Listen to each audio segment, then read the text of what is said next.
So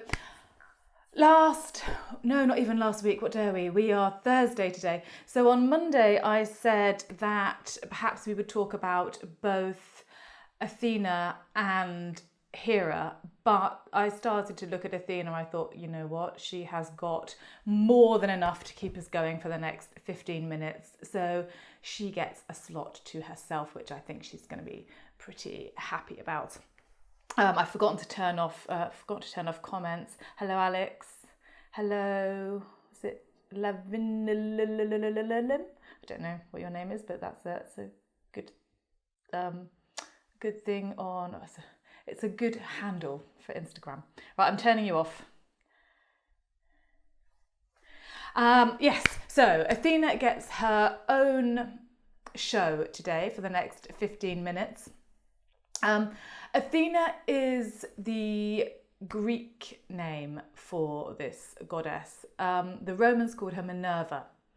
So, but it's really funny, isn't it, how I nearly always refer to Venus by her Roman name, Venus, but Athena, I nearly always refer to her by her Greek name. I don't know how these things stick. By and large, by the way, they are equivalent. So Athena would be the equivalent of Minerva, mostly kind of in the big things, but there are nuances. So Athena for the Greeks was far more to do with warfare than she was for the Romans. For the Romans, she was more a symbol of, or more associated with arts and crafts, believe it or not, but always associated with wisdom. And so we met Athena. I'm going to bring up an image. So we met Athena last Monday in this image. This is Rubens' Judgment of Paris. And if you recall, she is the goddess right over to the left-hand side, and we can recognise her by her rather extraordinary shield, which we'll come on to shortly, with this face of Medusa on it, and by an owl. So you can see it's a bit in shadow, but you can see up in the top left, I hope, of this image that there is an owl in the tree, because Athena is wise above all things. So I think I've just turned my phone, sorry. So Athena, the birth of Athena. Oh man alive, this is a story and a half. Athena is quite often said not to have a mother, or her mother is kind of omitted from the history books to quite a large extent. But Athena's mother was in fact a titan called Metis, and she was a pretty wise woman. In fact, probably a very wise woman. Zeus noticed Metis and thought that she was rather attractive, and determined to seduce her. Let's say it right now. Zeus, he is a serial shagger. He is the seductor of everybody, and not even just women, actually. But anyway, he kind of met his match a little bit in Metis. She resisted him for quite some time, mostly by turning herself into different animals, a skill that Zeus also had honed to perfection. But eventually he did seduce her, and she became pregnant. But while she was pregnant, Zeus heard an oracle or a prophecy that she would bear him 2 children. The first would be a daughter who would be very powerful, and the second would be a son who would be even more powerful, and this son would overthrow him. So Zeus wasn't very keen on being overthrown by his son, or anybody, and so he did the obvious thing. He ate Metis while she was pregnant with his first child. He ate her. Yum, yum, yum. Only he didn't go yum, yum, yum. Well, I don't know what he did, I wasn't there. But he turned her into a fly. Well, he didn't turn her into a fly. He sort of tricked her into turning herself into a fly, and he swallowed her. So that was essentially the end of Metis, although she is said to have given Zeus his wisdom, so she lived on kind of inside him then as his wisdom. A few months later, bring up this image now, a few months later, Zeus had the mother of all headaches. No persistent cough, no temperature, but the mother of all headaches. And in this image here, you can see, well, so let's start from the left. So to the left of the image, you've got Poseidon with his trident. Actually, he's got nothing to do with this story at the moment for our purposes. And then in the centre, there's a guy with an axe. And then to the right-hand side, you have Zeus looking really very dramatic indeed. No, I've got a headache. Although he probably has really got a headache, because he's also got this little figure kind of dancing on his head. And this figure is Athena. So what happens is that he has the mother of all headaches. He calls to Hephaestus, who's the guy with the axe, and says, you know what, you've got to deal with this headache. I can't bear it anymore. Just chop my head open and see what's going on in there, like you do. And so Hephaestus takes the axe to Zeus's head and chops it. He's the blacksmith to the gods, so Zeus knows he's going to do a good job. And out pops Athena. As you can see, I hope, fully formed, in armour and absolutely ready to fight. So Athena, always shown, or pretty much always shown, with this fantastic hat on. So I'm going to show you another image. This fantastic, it's not just a hat, it's a helmet, fantastic helmet, often plumed, and usually she's got a spear with her. And because her mother was Metis, who now lives as wisdom inside Zeus, this is where the wisdom element comes from. So this painting is by Rembrandt, isn't it? I think it's breathtaking. And this is of Athena wearing her very fancy helmet, but rather wonderfully what Rembrandt has done, he's incorporated the owl, which is the symbol of wisdom, a very ancient symbol of wisdom, into her helmet here. So yeah, pretty fantastic.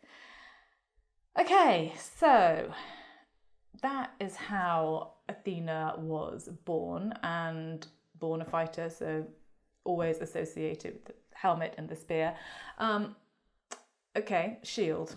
Yes, if you're a warrior goddess, you are going to need a shield, but why has she got the head of Medusa on her shield? Well, this is a whole other story, which I will tell you now. Medusa was, believe it or not, way back when, a very beautiful young lady. And she was so beautiful that in some versions of this story, she enraged Athena because she went into Athena's temple and looked at the statues and said to her companions, yeah, well, you know, these statues are pretty nice, statues of Athena, of course, but you know what, I think I would be a more beautiful statue. Well, it didn't go down very well. In other versions of the story, Medusa is still beautiful, but in this version, she is very much a victim, but the outcome is still the same. There isn't much justice sometimes, or justice as we would see it in the Greek myths. And in this version of the story, Medusa is in Athena's temple and she's raped by Poseidon, which also enrages Athena, having defiled the temple, but it's not Poseidon that gets the punishment, it's Medusa. Punishment is the same, whichever version of the story you go with, and the punishment is that Medusa's hair is turned into snakes, and she is cursed she's cursed in that every time somebody looks at her, they turn to stone.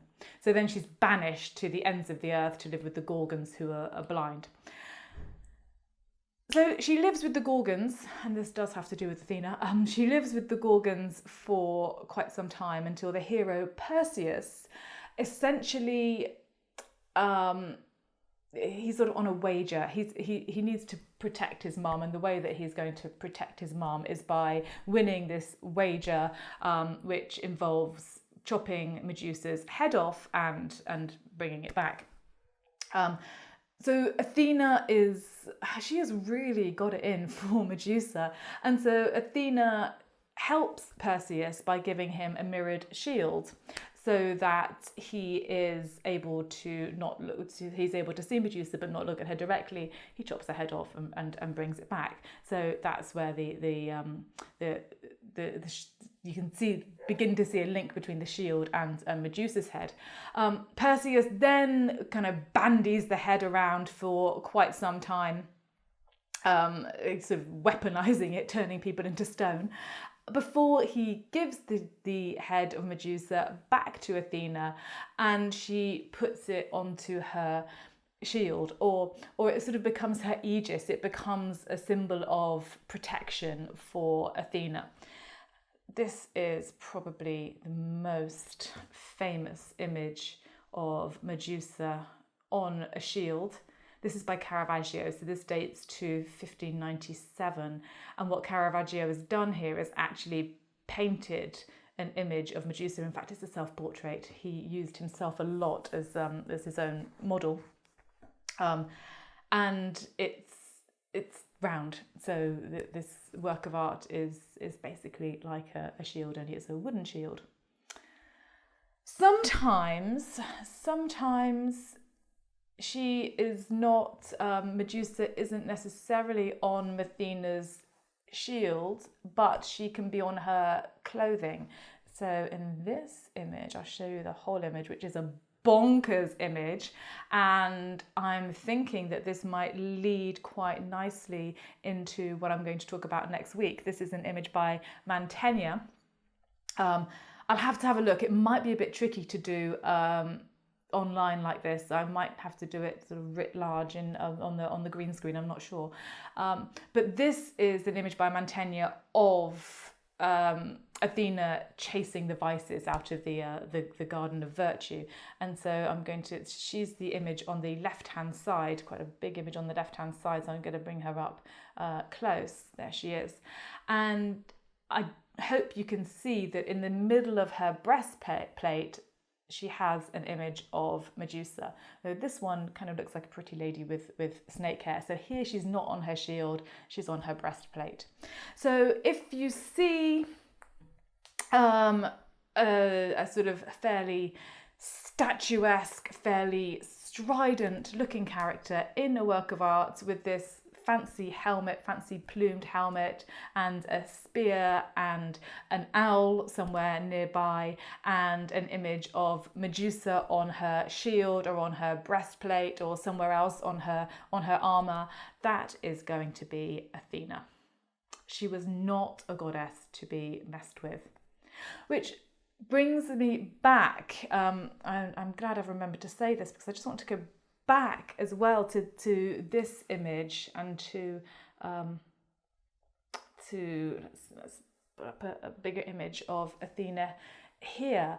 So it makes me laugh. So she's the goddess of war and of wisdom. She's also supposed to be a chaste goddess, but she's not above taking her clothes off for Paris and Hermes to prove that she's more fair, or in competition to be the fairest against Hera and Venus.